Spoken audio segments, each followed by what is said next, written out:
मार्ग मुझे अकेले तय करना है। जब ये बात राजा गोस से कही किंतु नेत्रों में आंसू निकल आए।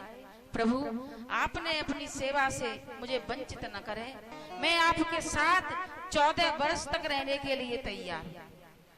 भगवान राम बोले, हे मित्र, तुम मेरे इस वक्त में काम आए, ये सबसे बड़ा पुण्य का कर्म है, और आप अब यहां से जाएं।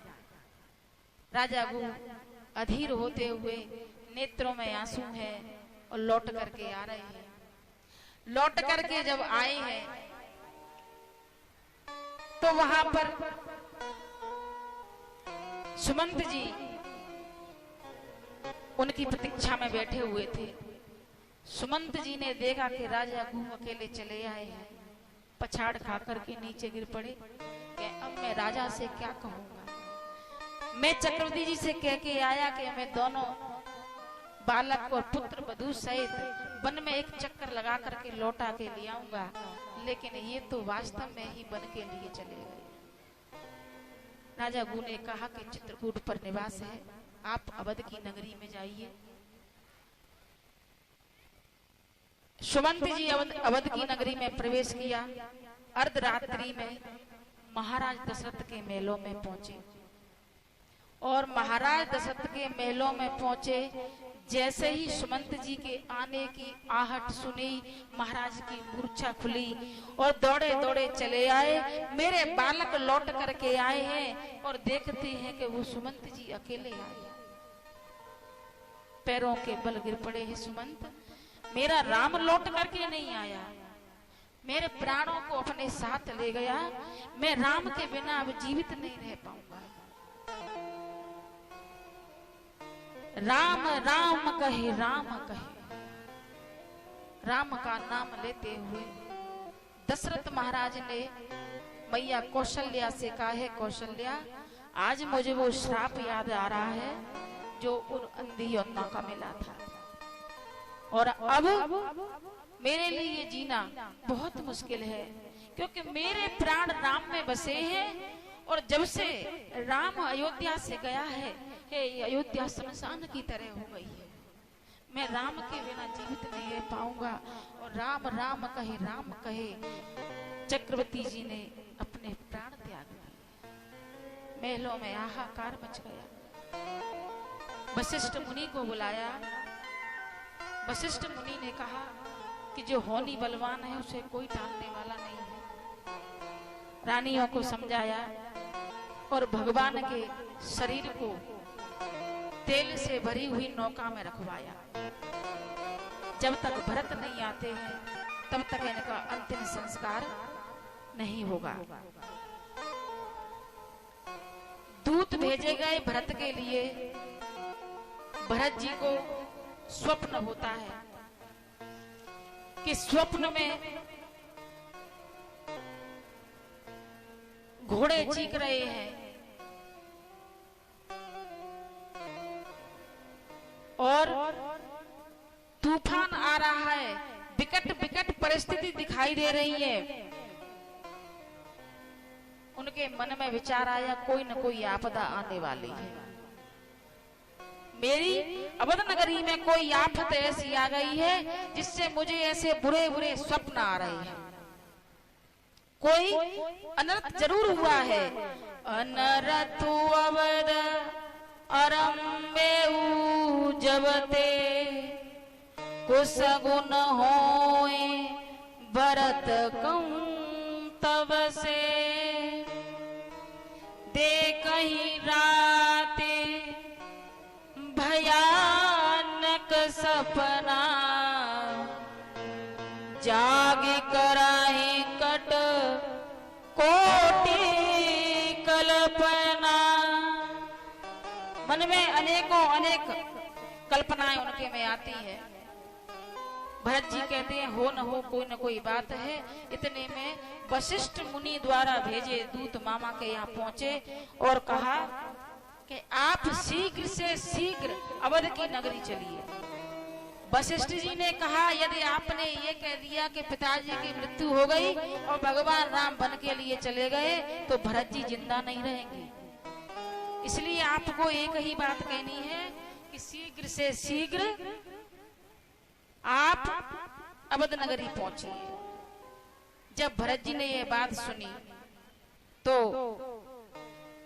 अपनी सवारी तैयार की है और जैसे ही अवध नगरी में प्रवेश किया, अवध नगरी ऐसी हो गई जैसे शमशान हो गया हो। लोग भरत जी को देखकर भांति भांति के प्रश्न करते हैं, भांति भांति की बातें करते हैं, लेकिन जो सही व्यक्ति होता है उसे प्रमाण देने की आवश्यकता नहीं होती और जो गलत व्यक्ति होता है वो ही प्रमाण देता है। भगवान की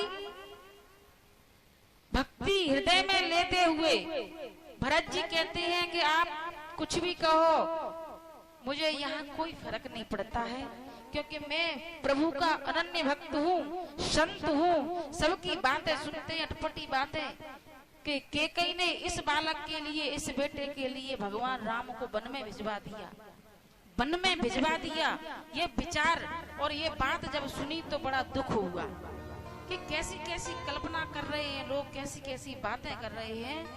और सबसे पहले पहुंचे हैं मैया कौशल्या के पास। मैया कौशल्या ने कहा, पुत्र तुम आ गए, और दोनों हाथों में उनका मुख लेकर के चुम्बन किया है, उनका मस्तक चूमा है और कहा कि अपनी मां से मिलकर के। जैसे ही मैया से मिलने गए हैं तो मैया कैकेयी आरती का थाल लेकर के खड़ी है। कहती है, भरत मैंने तेरे लिए राज्य मांग लिया है और तेरे पिता की तो पदोन्नति हो गई, स्वर्ग के लिए सिधार गए हैं। जैसे कोई नॉर्मल बात हो, मामूली बात हो कि पिताजी का स्वर्गवास हो गया, कछु बातों से भरत जी को क्रोध आया। बोले, मां तुमने ऐसे मांग कैसे लिया कि भगवान राम वन को चले जाएं और भरत राजगद्दी संभाले? किसके कहने पर आपने कार्य किया? इतने में दौड़ी दौड़ी मंत्र आई, लाला मैं तो बचपन से तेरे लिए ही सोचती थी। तुझे पता है महाराज राम का राज तिलक करने वाले थे, लेकिन वो तो मैंने रानी को समझा करके उनको वन में भिजवा दिया और तुम्हारे लिए राज्य मांग लिया है। जब यह बात शत्रुघ्न ने सुनी तो उसकी चोटी पकड़ करके उसकी पिटाई लगाते हुए महलों से बाहर कर दिया कि आज तूने हमारे परिवार को बिखेर दिया। परिवार को बिखारने वाला, एक बात का ध्यान रखिए, परिवार को हमेशा बिगाड़ने वाला बाहर का व्यक्ति होता है। यदि किसी बाहर व्यक्ति के बातों में आप आ गए तो आपका परिवार कभी बनने वाला नहीं। मंत्रा को घर से बाहर निकाल दिया, महलों से दूर करके आए। भरत ने मुख फेर लिया और बड़े हीन मन से मैया कौशल्या के पास पहुंचे। मैया मेरी माँ पाप ने सबय भांति कुल नासा, मेरी माँ ने तो कुल का नाश कर दिया, क्योंकि जब किसी की मति फिरती है तो उसे कोई संभालने वाला नहीं है। भरत जी कहते हैं, हे कैकेयी आज के बाद मैं तुझे कभी मां नहीं कहूंगा। यदि मैंने राज तिलक और इस राज्य को ले लिया तो धरती रसातल को चली जाएगी। इस चीज का आपको ज्ञान नहीं है। और कैकेयी से कहते हैं, तूने न जाने मन में क्या ठानी और तू अकेली इन महलों में रहना। मैया तेने हटीली तेने कातानी मन में राम सिया दीज देवी पर राम सिया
फूलों के गद्दों पर सोने वाले उनका क्या हाल है?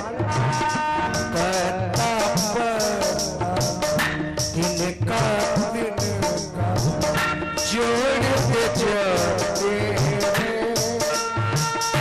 बन बन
Yes,